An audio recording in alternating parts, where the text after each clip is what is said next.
put them back down. Right here in the So gym. 43. I get nervous every time I get sized up for a suit.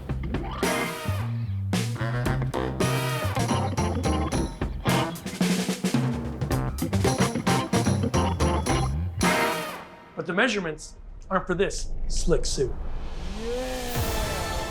But for a brand new spacesuit. NASA is sending humans back to the moon with their ambitious Artemis missions. Boosters in ignition. And liftoff of Artemis 1. Back to the moon and beyond. To get ready, they're testing their gear in Canada's high Arctic. And they've invited me to be one of the first civilians to field test a new concept spacesuit. This will be a trip like no other. It's one small step for man, one giant leap for mankind.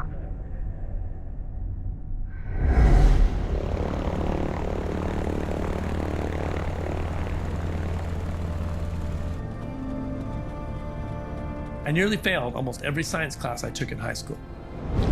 But as a filmmaker, I dove deep into science and space research.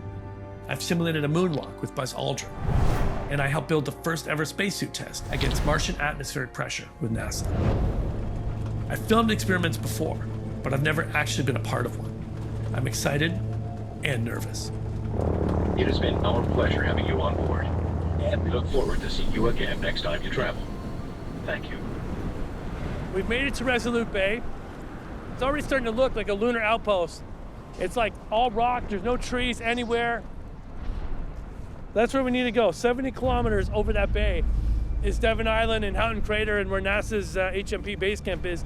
That's where we're going to test the spacesuit out. We just can't get there. Our planes are all shut down. It's too windy to fly. It's too foggy here as well. While it is super disappointing, I'd rather be safe and get there in one piece. So we're gonna hunker down in a hotel for the night and hopefully head over tomorrow.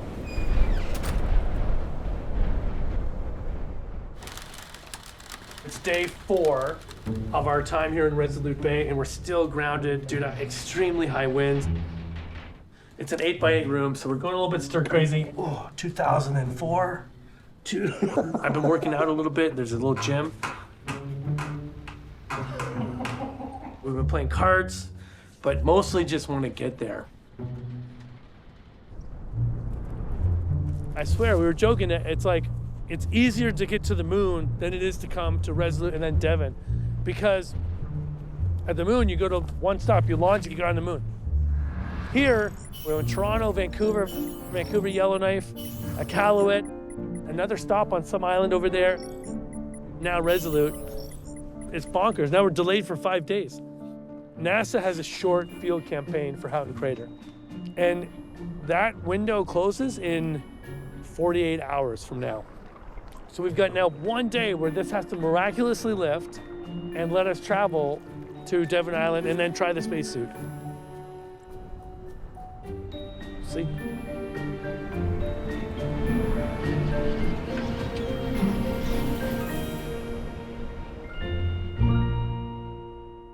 Big news, we just got the word that the weather has cleared and we are clear for takeoff. So we're heading to Houghton Crater. We're going to Devon Island. With all our weather delays and with more weather moving in, I now have just 24 hours before NASA has to close camp for the season.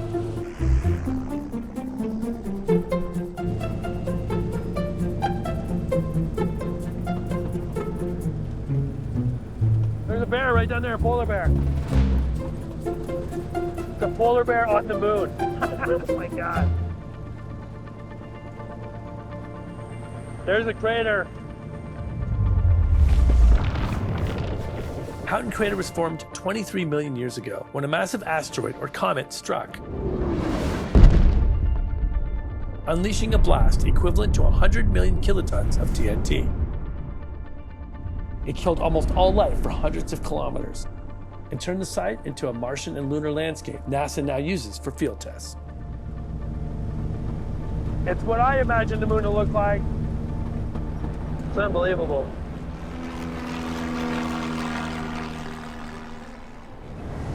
We made it. This is HMP base camp. on Devon Island, the largest uninhabited island in the world. We made it. Good to see you, man. Hey, Jeff, how are you doing? I'm well, how about you? Good.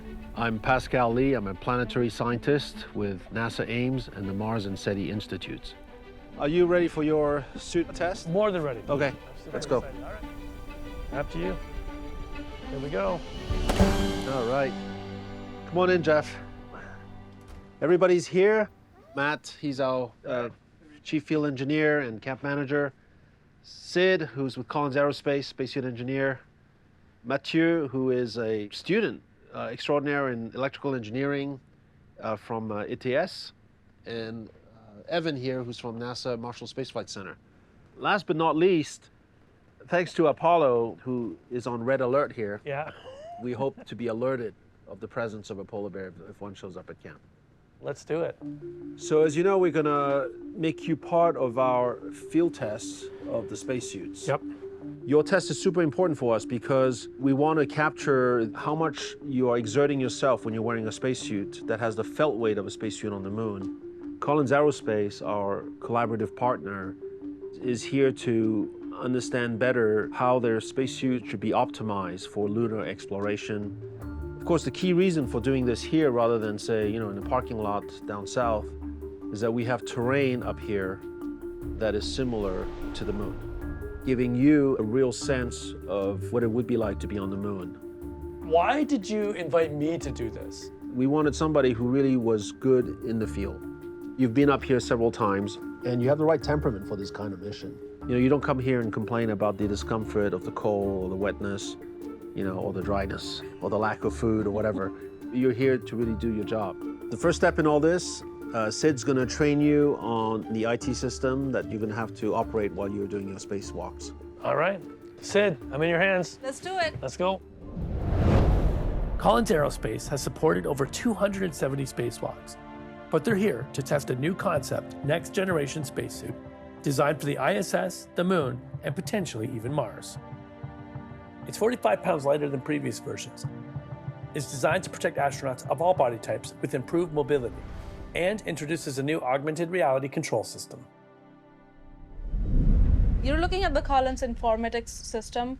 We've named our system HODOS. HODOS means path or way in Greek. Okay. So this is a navigation system that's supposed to guide the astronauts. HODOS. We are researching 3 key parts of it. The first one is a head-up display. Okay. Prototype. Prototype. Prototype is the keyword. Put this behind your head. So like this? Yes. What? Any of these? What? I can see the base camp. I can see a bunch of different parameters. So you can see your latitude, your longitude, your Yeah. altitude, your roll pitch, and yaw measurements. If your heart rate is too low, you would see it. If your oxygen levels are failing, you will see it right there. Now you put on the headphones to talk to HODOS. Okay, I'm good. And I'm going to make you wear the smart glove. You're almost there. Yeah. Okay, so I'm going to teach you some commands to use with HODOS. I'll say the command, and you use the keyword HODOS before you use the command. So your Okay. command is going to be altitude 1000. HODOS, altitude 1,000. Whoa, so cool. Now let's turn the glove on. Okay, So you can just say glove on. HODOS, glove on. What? When you tilt forward, I see. you're going to move forward. When you tilt backward, You're you're gonna going go to move backwards. backward. So let's say you were on your vehicle, and then you got off your vehicle, and now you're gone exploring. Yep, You want to remember where you left your vehicle at. yep. So you can say mark vehicle, HODOS, mark vehicle.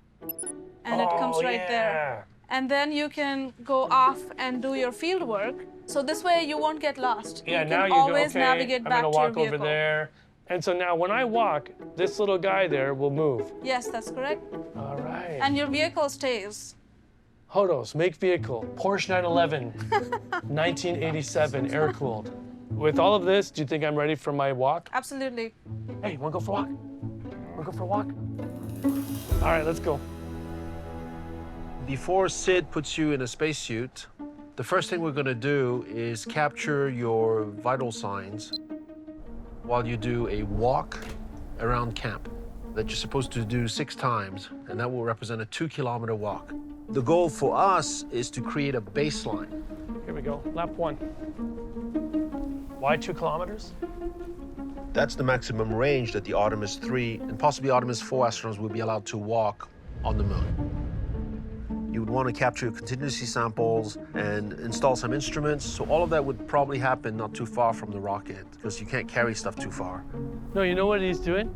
He's like, look, we made the dummy walk in circles. That's what he's doing. Look. Need your vitals. Yeah, right. Making this up. Oh, look at what. If I get snarky, my pulse goes way down. That's 6 laps. Step 2, you put on a spacesuit, and then we'll do the same walk so that we can measure your vital signs with a spacesuit on. We really want to understand how much astronauts on the moon can exert themselves with having to bear the weight of a suit. It's like being born. I got this. You got this. All right. All right.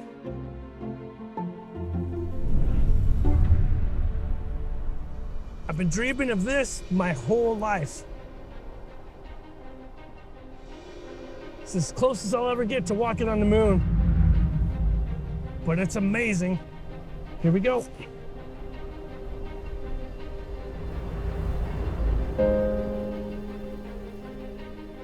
NASA has as a goal for humans to reach Mars and explore the planet.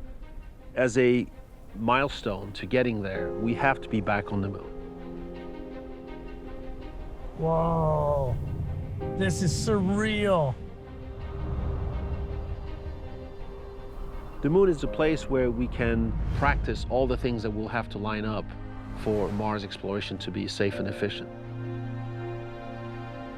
I don't know if it's the suit, the landscape, or both, but I really feel like I'm on the moon right now.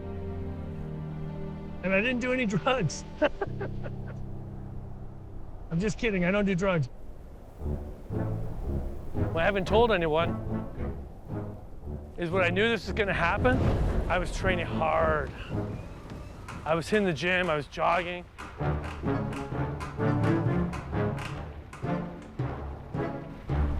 This concept suit mimics the weight of what the suit will feel like on the moon.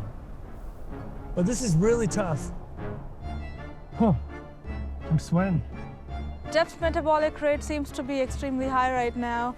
His heart rate has gone up, and we are carefully observing him.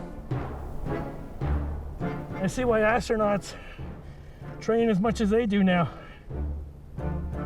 Because this is fucking hard. How you feeling? Rough, man. When you guys made me walk in circles, I was like, what is this? This is gonna be a cakewalk. And that was not a cakewalk. Yeah, so your first test, we can see that your average heart rate was 108. Your max is 120. Now we go to the spacesuit walk. Your average heart rate is now 141. With all the extra gear, the extra stress, your max heart rate came up to 161. It's normal for vigorous activity, which is what you're doing.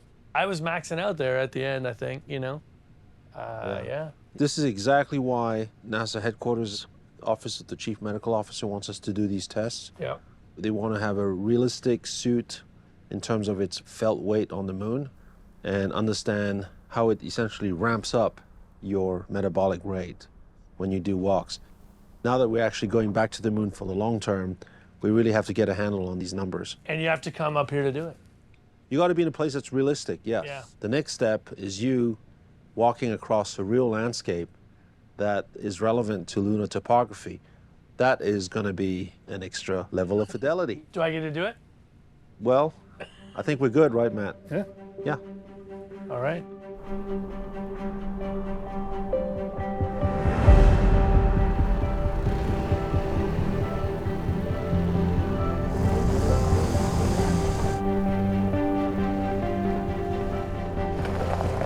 Jeff, your mission is to don the suit here, and under the direction of Sid, Here we go.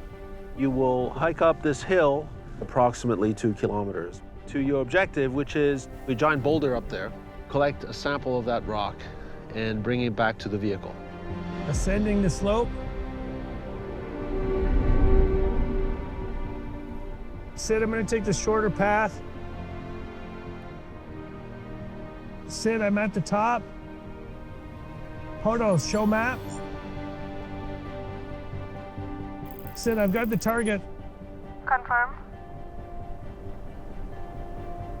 The reason why you want to go to places like this is because you are taking huge risks with humans going and operating on the surface of the moon, let alone one day at the surface of Mars. There is very little room for error. There's very little room for mistakes. It's beautiful.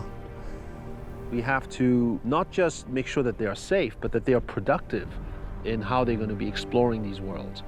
What types of spacesuits should they optimally wear? How should they collect rock samples? Should it be in teams of 2 or 3 or 4 people? What's the most efficient? Sid, I found a piece I think I could break off. Until you come test in a place that is really conducive to the same type of exploration, you're not going to get the right answers. 2 good pieces. I'm gonna bag him and tag him. Sid, I'm coming back down. Copy, thanks.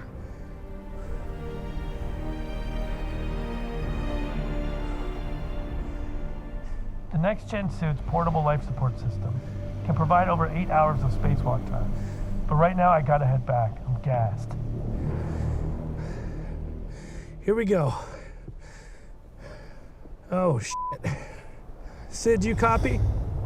I think that this is too steep. If I go down there, I'll fall. It's way too steep. I recommend you use Hodos to find a route with less slope, maybe. It would be much safer that way. Yeah, I agree. Hodos, show map. Hodos, bird's eye. Hodos, altitude 250. All right, I got it. Hodos, hide map. Okay, I got something. Sid, on the way down. Sounds like a plan. Copy, thanks.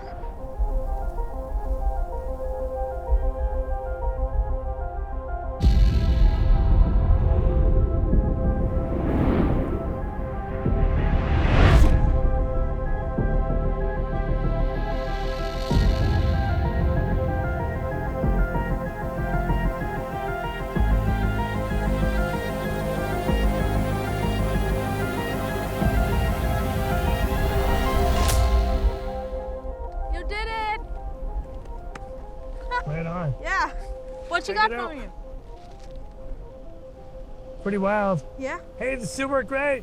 Let me know if you want any improvements in the system. All right. Can it make a latte? I wish. This is the end of the HMP field season. We're all loaded up. We're ready to go. The team must now take what they've learned up here to refine Hodos and further develop their next-gen suits. With the Artemis human missions to the moon about to launch, the race is on. In the big picture, it's not about the moon or even Mars. I think it's about seeing what's out there so that we understand better who we are, and actually more importantly, what we are. You know, what do we mean? Questions that can be at least partially answered by understanding the cosmos better. So there's a lot at stake in terms of understanding our place in the grand universe. I get a newfound respect for researchers, scientists, and people who put their own lives on the line out here in places that are super remote, super harsh. This is f***ing hard. And put their ideas to the test on how to keep people alive when they go to space. This is a huge honor. I didn't know when this whole thing started if I was going to be able to pull it off, but we did. Now it's time to go home.